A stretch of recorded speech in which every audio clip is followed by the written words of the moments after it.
안녕하세요 여러분. 오늘도 재밌는 성경 이야기입니다. 너무너무 유익한 시간이 되기를 바라요.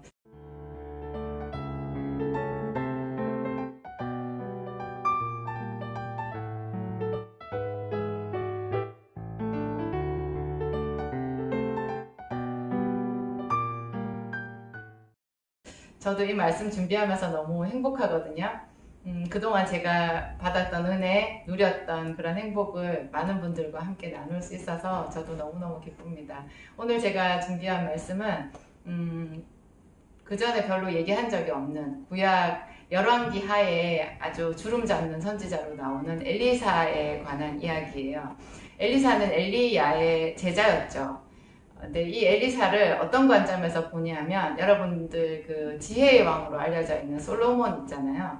그 솔로몬이 하나님께 지혜를 구했죠. 하나님께서 솔로몬의 꿈에 밤에 나타나셔가지고 내가 너에게 무엇을 하여 주랴 이렇게 물으셨어요. 정말 무엇이든지 네가 원하는 것은 내가 다 줄 텐데 너는 나에게 한 가지를 구해라. 정말 대단한 제안을 받은 거거든요, 하나님께. 그런데 그때 솔로몬이 아무도 흉내낼 수 없는, 이미 알고 있는 지금의 우리들조차도 흉내내기 어려운 그런 제안을 했어요. 그런 요구를 했어요. 그런 기도를 했어요. 그게 바로 선악을 알게 하는 지혜를 달라는 거였어요. 주께서 나에게 이 많은 백성을 맡기셨는데 내가 저들을 어떻게 재판할 수 있으리까, 이 나라를 이끌 수 있으리까, 나에게 선악을 분별하는 지혜를 주소서, 이렇게 말했어요. 그래서 그게 하나님을 너무 기쁘시게 해서 하나님이 선악을 알게 하는 지혜뿐만 아니라 정말 탁월한 지혜뿐만 아니라 부와 장수와 명예와 모든 영광을 다 주셨거든요. 근데 대부분 지금도 우리들은 솔로몬이 받은 지혜에도 물론 관심이 있지만 그 이외에 받은 것들에 우리는 그냥 본능적으로 더 끌리는 것 같아요. 이게 이제 그만큼 우리가 아는 것이 부족한 거죠. 정말 어린 아이들은 왜 1,000원짜리하고 10,000원짜리 주면 1,000원짜리 잡는 아이들이 있잖아요. 그 50,000원짜리 줘도 그게 서로 가치가 어떻게 되는지 알지 못하는 거죠. 우리가 그 지혜의 가치에 대해서 그렇게 잘 알지 못하는 거예요. 어쨌든 솔로몬은 그런 것을 깨달아 알아서 지혜를 구했던 사람이었고요. 그런데 엘리사가 놀랍게도 이 솔로몬과 닮아 있어요. 엘리사는 그 자기 스승이었던 엘리야가 승천하는 순간까지 마지막까지 동행했던 제자였거든요. 엘리사는 정말 특별하게 엘리야에게 세움을 받은 그런 사람이었어요. 엘리야가 너무너무 힘들었을 때 하나님 앞에 죽기를 구했잖아요. 그때 하나님의 산에서 하나님께서 엘리야를 친히 만나주면서 엘리야에게 죽기 전이라기보다는 엘리야는 죽지 않았죠. 하늘로 승천한 사람이죠. 너에게 3가지 사명을 준다고 하시면서 3가지 일을 맡겨요. 이 3가지 일을 죽여달라고 말하는 엘리야에게 하나님은 3가지 사명을 맡겨주시는데요. 그 3가지 사명 중에 성경을 자세히 보면 엘리야는 딱 한 가지만 해요. 그게 바로 엘리사를 자기를 이어받을 선지자로 세우는 거였어요. 제자로 세우는 거였어요. 그 외에 2가지 사명이 더 있었는데 그 2가지 사명은 바로 이스라엘의 왕을 새로 세우는 거였고요. 또 이웃 나라 쓰면서 이스라엘을 너무너무 괴롭혔던 아람 나라가 있는데 그 아람 나라의 왕을 새로 세우는 거였어요. 근데 그 2가지를 엘리야가 직접 하지 않았고 엘리야가 세운 제자였던 엘리사가 그 선지자로 있으면서 2가지 일을 완성을 해요. 그러니까 엘리야는 딱 한 사람 자기 제자를 하나 제대로 세움으로 인해서 하나님이 주신 나머지 2가지의 사명, 자기가 하지 못한 것까지 다 완수를 하게 되죠. 이 엘리사는 아주 엘리야랑 좀 다르게 특별한 그런 성향을 가지고 있었는데요. 정말 섬김의 사람이었어요.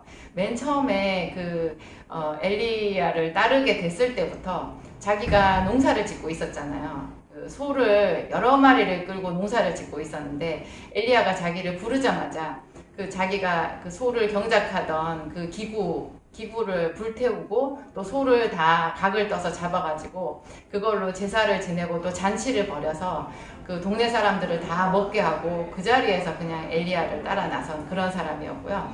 정말 충실하게 자기 그 스승이었던 엘리야를 섬겼어요. 근데 이제 엘리야가 얼마 가지 않아서 자기가 이제 하나님께로부터 부름을 받고 이제 승천하게 된다라는 그런 영감을 받았던 것 같아요. 그런데 그 영감을 엘리야만 받은 게 아니라 제자였던 엘리사도 말을 하지 않아도 서로 알고 있었던 거죠.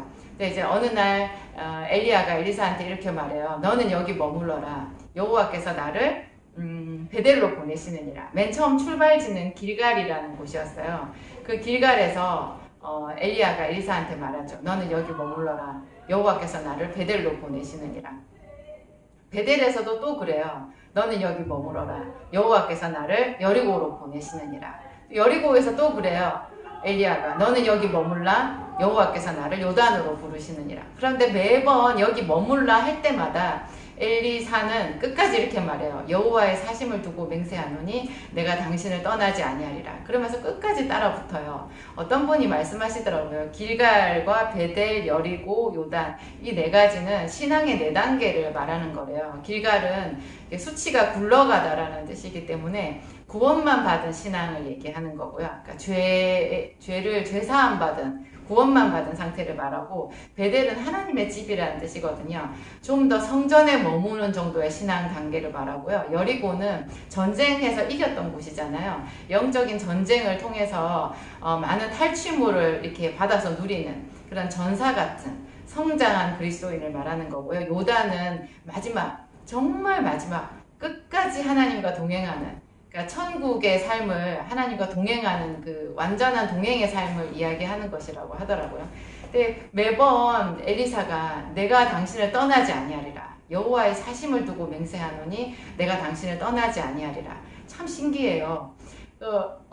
엘리사는 그렇게 하나님을 기쁘시게 했던 것 같아요. 우리도 보통 위에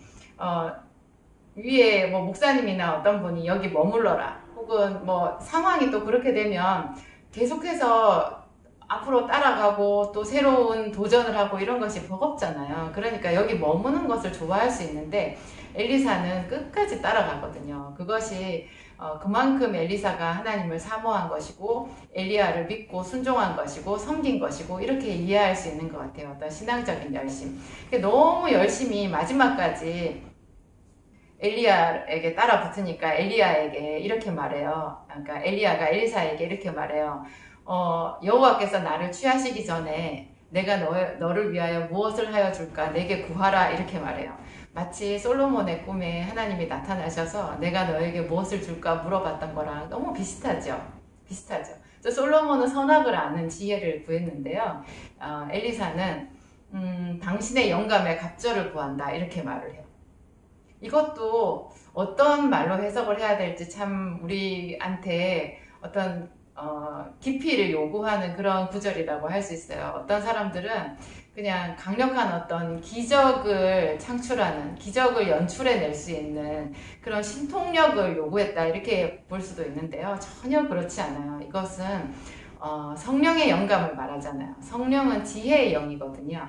지혜의 영. 그러니까 솔로몬이 하나님께 선악을 분별하는 지혜를 달라고 한 것하고 같다고 봐요. 저는 정말 그 엘리사가 왜 이런 지혜를 구했겠어요? 솔로몬이 왜 그런 지혜를 구했겠어요? 솔로몬도 주께서 나에게 다스리라고 하신 이 백성들, 모래보다도 더 많은 수의 백성들을 내가 무슨 수로 다스리고 저들을 재판할 수 있으리까? 하나님께서 내게 왕으로 사명을 주셨는데 그 사명을 제대로 완수하기 위해서 저에게 지혜가 필요합니다. 이렇게 말한 거예요.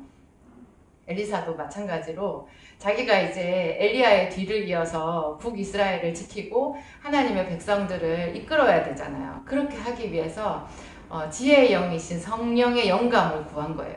그것도 엘리야의 영감도 출중했지만 그 영감에 갑절이 있어야 자기가 이것을 감당할 수 있지 않겠냐.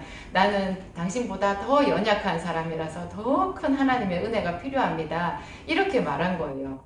그랬더니 엘리야가 네가 참 어려운 것을 구하는구나. 그러나 여호와께서 나를 취하시는 것을 네가 끝까지 보면 이것이 이루어질 것이고 그렇지 않으면 안 된다. 이렇게 이루어지지 아니하리라. 이렇게 말했어요. 저는 이 말도 너무너무 특별한 의미가 있다는 생각이 들었어요. 여러분 끝까지 쫓아간다는 거, 마지막까지 함께 한다는 거 쉽지 않거든요.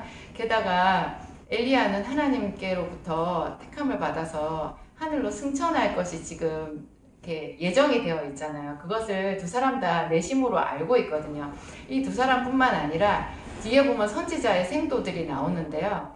그 더 많은 제자들이 있어요. 그 제자들은 엘리야나 엘리사보다 훨씬 영감이 떨어지는 좀 밑에 있는 사람들이잖아요. 그 사람들까지도 다 알고 있었어요. 하나님이 엘리야를 이렇게 승천하게끔 취해 가실 거라는 거. 그런데 그 사람들은 엘리야를 높이 취하셨다가 아주 하늘 높은 곳에서 엘리야가 떨어질 거라고 그렇게 또 오해를 하고 있었더라고요. 그게 또 그 사람들의 믿음의 한계였던 것 같고. 하여튼 그래요. 근데 이게 엘리야가 하늘로 승천할 거라는 거, 자기랑 분리되어서 떨어질 것이라는 거를 알면서도 마지막까지 그 사람에게 붙어 있는 거 저는 기다려주는 믿음이라는 생각이 들거든요. 제가 좀 철이 없을 때 하나님도 잘 알지 못하고 10대 소녀였을 때 제가 고등학생 때였죠. 그때 제가 가졌던 그 터무니없는 자기 맹세 같은 것이 있었는데요. 제가 나중에 그거 하나님 앞에 회개했거든요.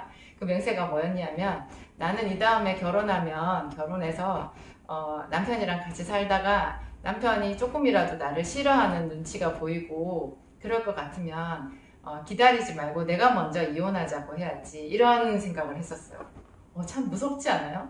저는 내가 왜 10대 때 그런 생각을 했을까 저한테 물어봤더니 제가 대답을 하더라고요. 우리 엄마 아버지를 보고 그렇게 생각했다고.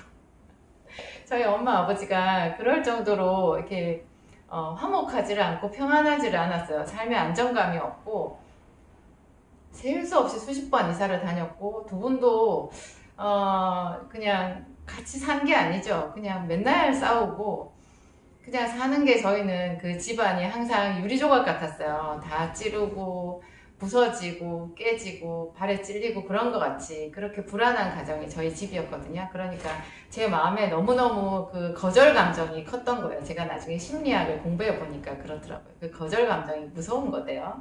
그래서 상대방이 나를 버릴 것 같으니까 내가 먼저 버리는 거예요. 근데 또 좀 더 제가 신앙생활을 해보고 성경을 공부하고 이렇게 해보니까요. 그 거절 감정 수준이 아니라 그것보다 좀 더 깊이 있게 더 이렇게 내막을 자세히 알아보면요. 끝까지 기다려주고 다른 사람이 떠나더라도 끝까지 함께 해주고 하는 것이 정말 숭고한 사랑이더라고요. 그게 그리스도인들이 해야 되는 일이고요. 그런 건 것 같아요. 그런 건 것 같아요. 정말 믿음의 사람들은 어떤 사람들일까요? 예를 들면 여러분 그런 생각 해보셨어요? 모세가 시내산에서 40일 동안 하나님과 함께 있었다 하잖아요. 그 40일이요 내내 하나님과 그렇게 같이 있었을까요?